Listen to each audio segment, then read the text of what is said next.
Dal libro Strasse, ossi e ferro vecchio di Bruno Caon e Rino Grandesso. Con poete, fighetti e roba da ciodi. Sottotitolo. Capitolo Battar Marzo. Alla fine di febbraio, con l'allungarsi delle giornate, già si cominciava ad assaporare il tepore dell'incipiente primavera. Sfioriti ormai i caricanthus, col cermoglio delle primule nel giardino, lo sbocciare dei primi gelsomini, si sentiva nell'aria un profumo nuovo e sottile, magia della natura che si apprestava ad esplodere con rinnovata vita. E proprio allora, sul calar della sera, squadre di ragazzi si riunivano nelle vaste aie delle case di campagna o nei crocicchi delle strade, con vecchi bidoni, coperchi di latta, sforacchiate pentoli e bastoni, divertendosi con questi a fare un chiasso assordante. Sì. Ciò sarebbe servito a spaventare e scacciare gli spiriti cattivi e i fantasmi della passata invernata, per far posto a quelli buoni dell'incipiente primavera. Anticamente marzo era il primo mese dell'anno, fino al 153 a.C. Era dedicato a Marte, che nella tradizione preromana era una divinità agraria di origine italica. Divenne poi il dio della guerra, quando gli agricoltori impugnarono le armi e si trasformarono in soldati.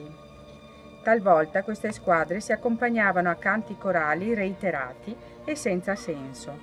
Marzo sì, marzo no, battega il cul ma la testa no. Ecco.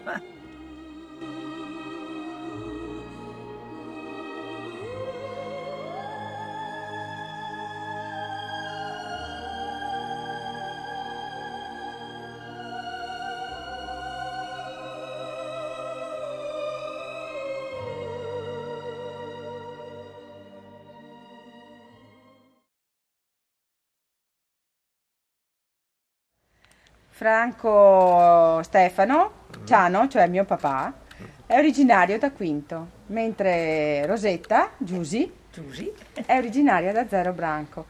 Siamo con loro per ricordare una vecchia usanza, l'usanza del battar marzo.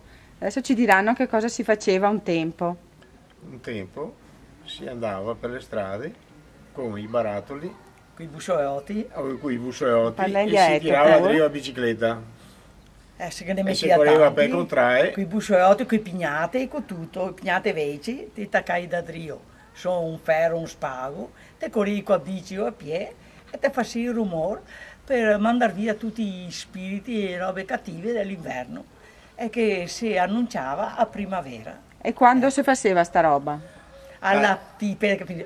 Noi di Zero Branco alla No, fine altri. di No, marzo, altri. A fine di? di febbraio, mentre Invece noi altri facevamo a fine di marzo, fuori a marzo che è prese qua. manca a Vuol fine. dire Quando? In che momento? Cioè, quanto L'ultimo tempo giorno. occupava? 3 giorni. 3 giorni. 3 giorni. 2 giorni, 3, sì. E chi lo faceva sta roba? Tutti i giovani. I tosati. I tosati. Tosati una volta. I tosati. No, qui adesso. Aspetta.